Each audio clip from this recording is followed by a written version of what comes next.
All right, it's time now to see what's grabbing headlines here in France. I'm joined on the studio by Clément Bonnereau. Hi, Clément.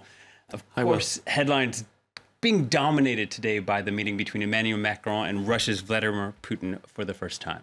That's right, and the stakes are high for the two leaders, and especially for the French president. Just take a look at the front page of left-wing daily Libération. The headline reads, "Le test Poutine," in other words, Putin's visit is a diplomatic test for Macron. The French president met with many of the world's great leaders last week at the NATO summit in Brussels and at the G7 summit in Italy. Donald Trump, Recep Tayyip Erdogan are among those leaders that he met. Only Putin was missing. So what can we expect from this meeting?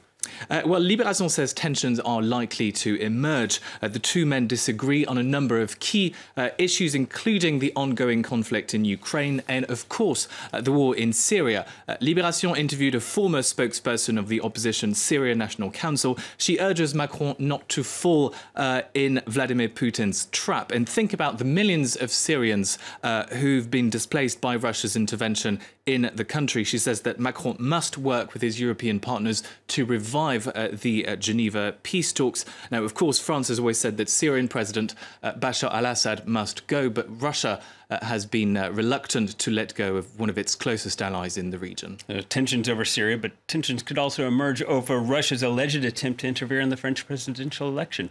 That's right. And if you remember, Emmanuel Macron's campaign was the target of repeated cyber attacks in recent weeks. And Macron's aides have accused Moscow of mounting a smear campaign against him. As Le Figaro reminds us, Russia's state media was also highly critical of Emmanuel Macron during the campaign, and some even questioning his sexual orientation or his links to big banks and corporations.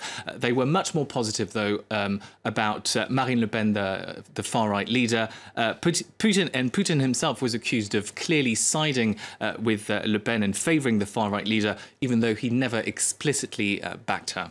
And what about the setting of today's meeting? It's happening outside of the capital at the Palace of Versailles. Well, of course, it's a highly symbolic venue.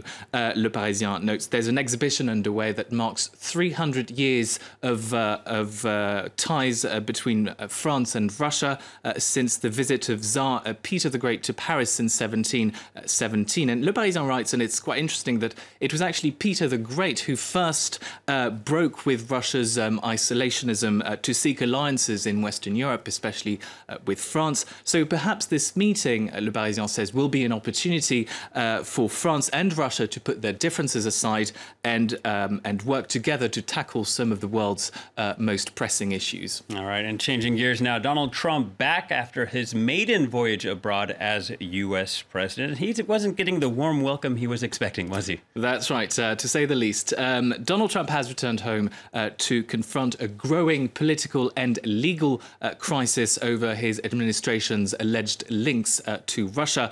Let's take a look at this cartoon in Libération. If we have it, it reads, "Back in Washington."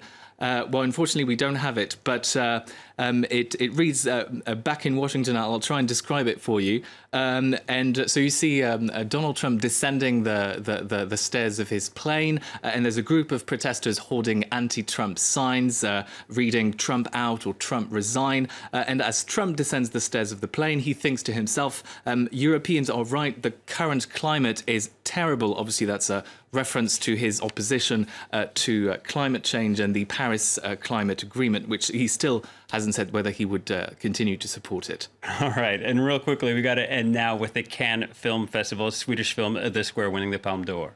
That's right, and French papers are actually very critical. As Libération puts it, the Square pales in comparison to previous winners of the Palme d'Or. L'Obs is even more critical, saying that the film, which is supposed to be a satire of the art world, is neither funny nor clever. I quote, 2 hours and 20 minutes of embarrassing scenes. The film is like a bad sketch that makes you cringe until the end. All right, Clément Bonnereau with a roundup of the French press. He'll be back a little bit later with a look at the international headlines.